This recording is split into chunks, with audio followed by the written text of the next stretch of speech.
San Diego Padres continuing their road trip to AT&T.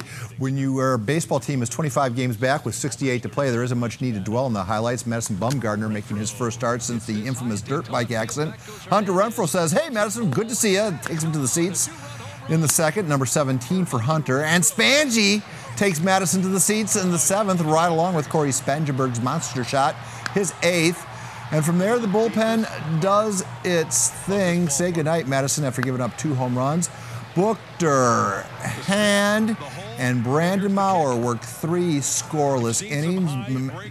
Brandon right there getting the final out as the Pods take game 1 from the Giants, 5-2 your final. And of course, the same 2 teams on Friday. As summer winds down, Little League action moves out of town. The Southern California Division III tournament, Eastlake taking on Rolling Hills in Long Beach. What do you say we check it out in the 4th inning? Eastlake's Esteban Garcia with a no-doubter over the left field wall to give Eastlake the lead. In the 5th, Nico Libet drives in Elijah Cook with an opposite field RBI single.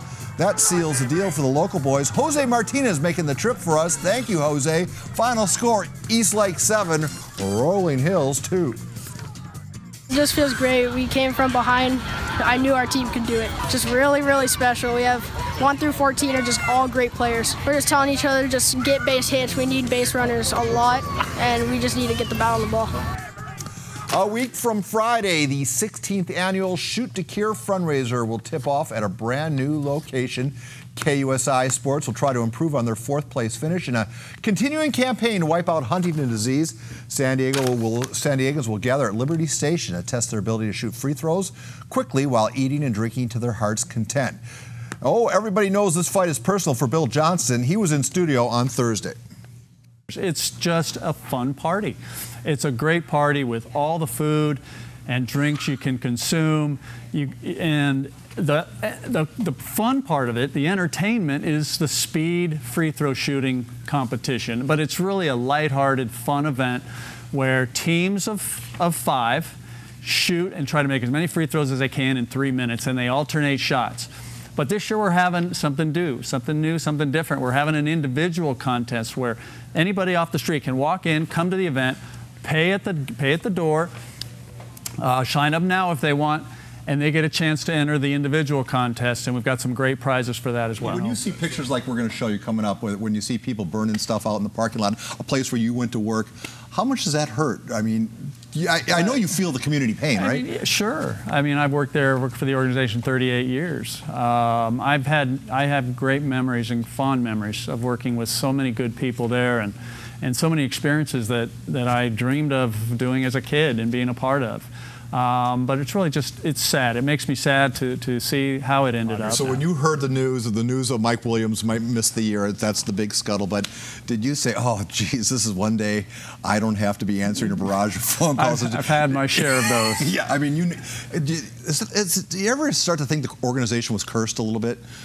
No, because I've been with the organization when in so many good times, so many great memories, playoff seasons, that I've seen it, and you know, I will admit, I think this team's going to be pretty good. I think your guys, if they want to move up in the standings, they got to consume a little more before they shoot. The more you drink, the better you shoot. It's a great event. All I would tell you is you're going to have so much fun. It's a great party.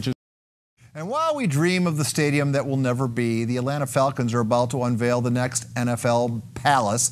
Matt Ryan, the quarterback, getting his first look at that 360-degree scoreboard Atlanta will have.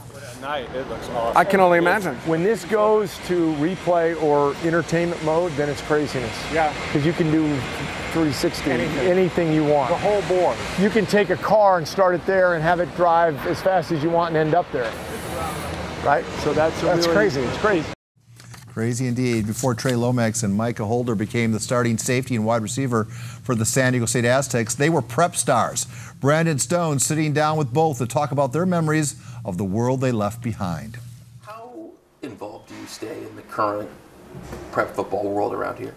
I watch highlights every now and then, and you know, I still check out KUSI's PPR. Yeah. I talk to Coach Carroll a lot, so I'll talk to him about that sometimes too.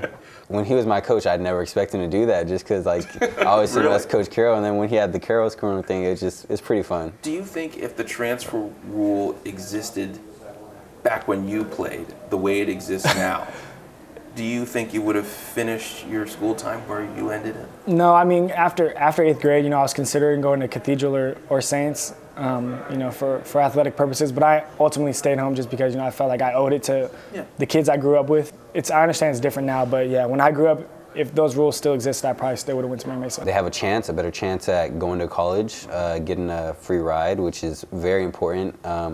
For families like mine that probably wouldn't be able to afford 3 kids. We're lucky enough to be at already a good school. I'm sure it's a question mark that a lot of people have, what's going to happen regardless of how successful we are as a program. Like, are they going to have a home field? Are we going to have somewhere to play? So, but I'm sure that if we continue to win games and we're a successful program, if we're top 25 on a consistent basis, winning conference championships, that, the city and the school will find a way to get us a stadium. Just met a guy that just committed here from St. Augustine. Justice, yeah. He was a pretty cool kid, and he looks very promising, so I'm very excited that he's going to be here. A lot of local recruits that are highly recruited, they're starting to realize that San Diego State is a very legit powerhouse for football, and they're taking notice and they're committing here, so it's very exciting to see that. All right, thank you, Brandon. You're featured 7th at Del Mar. Trevor, do your thing. Cloud out of the nowhere. Snow cloud like an express train down the center. The trackers flying to try to get him. Snow cloud on the outside will get up close home. Snow cloud up to win it. Snow Cloud with Ruben Fuentes aboard, your winner, the James Cassidy trained 5-year-old bay mare, paying $25.80 on that $2 bet to win. We're going to take a quick break. When we come back, we'll go across the pond. You're watching the All Sports Report.